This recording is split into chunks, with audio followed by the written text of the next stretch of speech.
अगर आप भी पटना में 10 अगस्त यानी कल सोमवार को बाहर निकलने की सोच रहे हैं तो ये खबर ज़रा ध्यान से देखिएगा, क्योंकि कल कई ऐसे रूट हैं जो पूरी तरीके से बंद रहेंगे। जी हाँ, पटना के कुछ प्रमुख ऐसी सड़कें हैं जहां पर यातायात व्यवस्था जो है वो पूरी तरीके से चेंज कर दी जाएगी। ट्रैफिक प्लान पूरी तरीके से चेंज हो जाएगा। देखिए, अगर आपको बताएं तो कल तिरंगा यात्रा निकाली जानी है पटना में।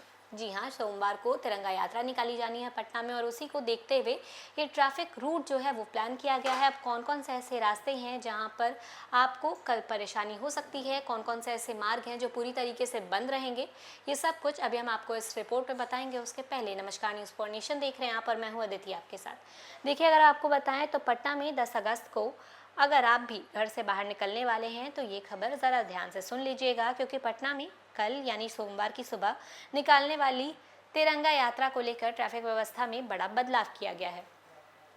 जेपी गोलंबर से कारगिल चौक तक आयोजित होने वाली इस पदयात्रा को देखते हुए यातायात पुलिस ने शहर के कई प्रमुख मार्गों पर रूट डायवर्जन किया है। कुछ सड़कों पर सामान्य वाहनों का परिचालन पूरी तरीके से बंद रहेगा, जबकि कई रास्तों से वाहनों को वैकल्पिक मार्गों से गुजारा जाएगा। ये ट्रैफिक प्लान सुबह 7 बजे से तिरंगा यात्रा की समाप्ति तक लागू रहेगा। तिरंगा यात्रा के दौरान डाक बंगला चौराहे से गांधी मैदान स्थित चिल्ड्रन पार्क तक सामान्य वाहनों का परिचालन जो है वो पूरी तरीके से प्रतिबंध रहेगा। इसके अलावा न्यू डाक बंगला रोड से एसपी वर्मा रोड और छज्जू बाग से टीएन बनर्जी रोड की तरफ भी वाहनों को जाने की अनुमति नहीं होगी। डाक बंगला चौराहे से जेपी गोलंबर तक का रास्ता विशेष रूप से मुख्यमंत्री और उप मुख्यमंत्री का कारकेड के लिए आरक्षित रहेगा। यातायात पुलिस के मुताबिक जेपी गोलंबर राम गुलाम चौक होते हुए कारगिल चौक तक सभी प्रकार के वाहनों का परिचालन प्रतिबंध रहेगा। बुध मार्ग में कोतवाली टी से पुलिस लाइन तक पूर्वी दिशा में जाने वाले रास्ते भी बंद रहेंगे। वहीं छज्जूबाग स्थित एसडीओ आवास से टीएन बनर्जी रोड की तरफ जाने वाले वाहनों पर भी रोक रहेगी।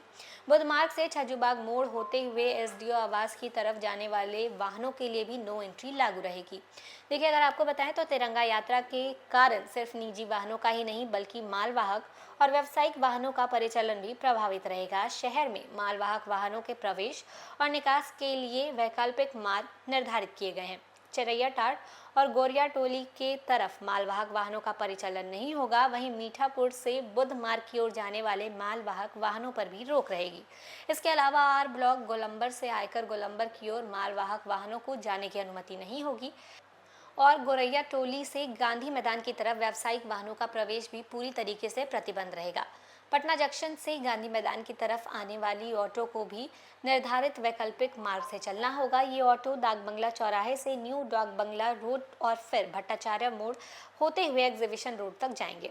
इसके बाद सीडीए बिल्डिंग गोलंबर और गोरैया टोली होते हुए पटना जंक्शन की तरफ लौटेंगे। वहीं इंजीनियरिंग कॉलोनी से चलने वाली नगर बसों का रूट भी बदला गया है। ये बसें अब गांधी चौराहा, मछुआ टोली, दियारापुर तिराहा और उसी के साथ साथ नाला रोड और सीडीए बिल्डिंग गोलंबर और गोरैया टोली होते हुए पटना जंक्शन तक जाएंगी। वापसी में भी बसों को इसी मार्ग का इस्तेमाल करना होगा।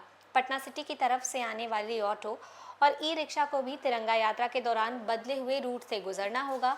ये वाहन जो है वो मुसल्लापुर हाट और बारीपत होते हुए खजांची रोड तक आ सकेंगी। वापसी के दौरान खजांची रोड से अशोक राजपथ होते हुए गायघाट की तरफ जाने की व्यवस्था की गई है। तिरंगा यात्रा में शामिल होने वाले लोगों के लिए भी गांधी मैदान में पार्किंग की व्यवस्था की गई है। आम लोगों के प्रवेश के लिए गांधी मैदान के गेट नंबर 1 और गेट नंबर 13 निर्धारित किए गए हैं। वहीं गेट नंबर 12 केवल मुख्यमंत्री के प्रवेश के लिए आरक्षित रहेगा। देखिए, प्रशासन ने लोगों से ये अपील की है कि तिरंगा यात्रा के दौरान अनावश्यक रूप से प्रतिबंधित मार्गों की तरफ जाने से बचें और ट्रैफिक पुलिस की ओर से निर्धारित वैकल्पिक रास्तों का ही इस्तेमाल करें।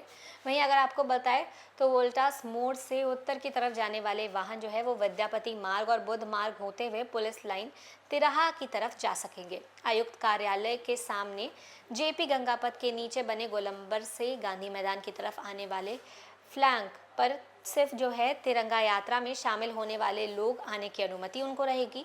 यातायात पुलिस ने ये साफ कर दिया है कि ये विशेष ट्रैफिक व्यवस्था जो है वो आपातकालीन सेवाओं पर लागू नहीं होगी, यानी एम्बुलेंस, फायर ब्रिगेड और अन्य आवश्यक आपातकालीन सेवाओं के वाहनों को उनकी ज़रूरत के अनुसार रास्ता दे दिया जाएगा। तो देखिए, कुल मिलाकर 10 अगस्त की सुबह पटना के डाक बंगला, बुध मार्ग, जेपी गोलंबर, राम गुलाम चौक, गांधी मैदान और कारगिल चौक के आसपास जो है वो ट्रैफिक व्यवस्था पूरी तरीके से बदली रहेगी। ऐसे में अगर आप भी इन इलाकों से कल गुजरने वाले हैं तो घर से निकलने के पहले अपना रूट अच्छे से ज़रूर तय कर लें, ताकि आपको जाम का या फिर किसी भी अनावश्यक परेशानी का सामना ना करना पड़े। तो फिलहाल के लिए इस खबर में बस इतना ही। ऐसे ही लगातार जानकारियों के लिए बने रहे न्यूज़ फॉर नेशन के साथ। तब तक के लिए नमस्कार।